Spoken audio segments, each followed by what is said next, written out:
gudoomiyaha hay'adda shaqaalaha dawladda Soomaaliland Farxaan Aadan Haywe oo maanta safar shaqo ku soo gaaray magaalada Boorama ee xarunta gobolka Awdal ayaa waxa uu xariga ka jaray xafiis cusub oo hay'adda shaqaalaha dawladda Soomaaliland ay ku yeelan doonto gobolka Awdal sidoo kale waxa uu xafiiskaasi ku wareejiyay gaari cusub oo yeelan doonto hay'adda shaqaalaha ee gobolka Awdal munaasabad hanaankeeda dhicitaan aad loo soo agaasimay oo ka qabsoontay haddaba xafiiska cusub ee maanta la furay ayaa waxa ka soo qayb galay barasaabka gobolka Awdal maayirka degmada Boorama madax dhaqameedka gobolka Awdal isduwayaasha wasaaradaha kala duwan ee gobolka Awdal ugu horeyna waxa munaasabadaasi ka hadlay isduwaha wasaaradda hay'adda shaqaalaha dawladda Soomaaliland Axmed Nuur Muuse Bilibili waxaanu halkaasi ka sheegay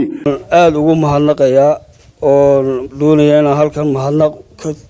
koobaad ka bixiyo gudoomiyaha hay'adda shaqaalaha oo isagu maanta suulo geliyay markii ugu horeysay ka dhigay in xafiiskani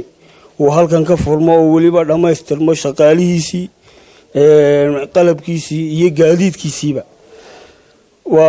waxa halkaa aad ka dareemaysaa inuu hiigsi iyo leeyahay ujeedo fog oo ku dhiirigelinayo oo ku qabanayo shaqada hay'adda shaqaalaha mas'uuliyaddeeda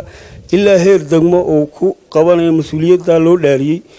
aad baan ugu mahadnaqayaa runtii geestooda waxaa hadalka iska daba qaatay madax dhaqameedka gobolka Awdal maayirka degmada Boorama barasaabka gobolka Awdal qaar ka mid ah isduwayaasha wasaaradaha ka howlgala gobolka Awdal waxaana aad u soo dhaweeyeen xafiiska cusub ee maanta xariga laga jaray waxaan maanta soo dhaweynaynaa xafiiska cusub ee ku soo kordhay gobolka Awdal ee hay'adda shaqaalaha inta Soomaaliland jirto markii koobaad ay ku yeelatay gobolka Awdal muddada yaree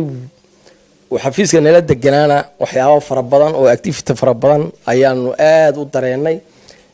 xitaa shaqaalihii baa moorkooga dhismay waa markii ugu horeysay ee qofkii shaqaalaha ahaa uu ku soo higto meel uu ku hiran karo uu helo waa important way soo dhawaadan leeyahay run ahaan waa xafiis inaga maqnaa gobolka waxaan leenahay gudoomiyuhu sida uu u soo jijay gobolka xafiiskan uga furay inta maamul daadajina uu sameeyo ilaa degmooyinka ilaahay waxaan ka rajeynayaa sida weydii farxaan u tiri inuu nooga wada farxiyo hay'adda shaqaalaha iyo Soomaaliland uga farxiyo gobolka oo maanta uu furayo xafiiskiisii hay'adda shaqaalahana oo ka farxiyo shana waa hawl muhiim ah oo aynu in badan u fadhina runtii haddii maanta aad noo timaadeen oo maanta la daah furay waxaan rajeynaynaa haddii Ilaahay dhaado in shaqadaasi si fiican loo guto runtii xafiis habaysan buu iga tagay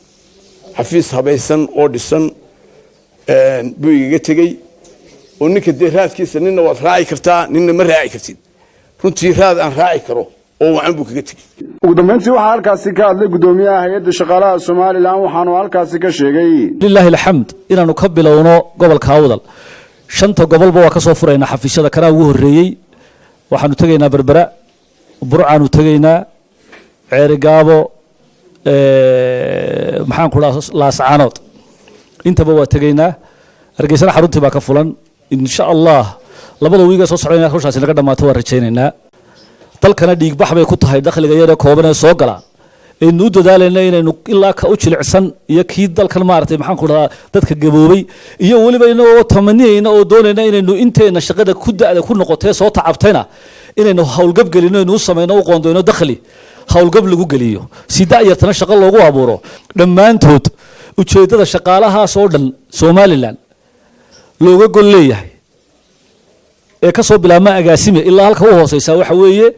in adeeg wanaagsan iyo horumar aynu shacabkeena iyo ummadeena iyo caruurteena gaarsiino Hussein Ataye Jamaah Hussein Gafne Television Caalamka Universal TV Boorama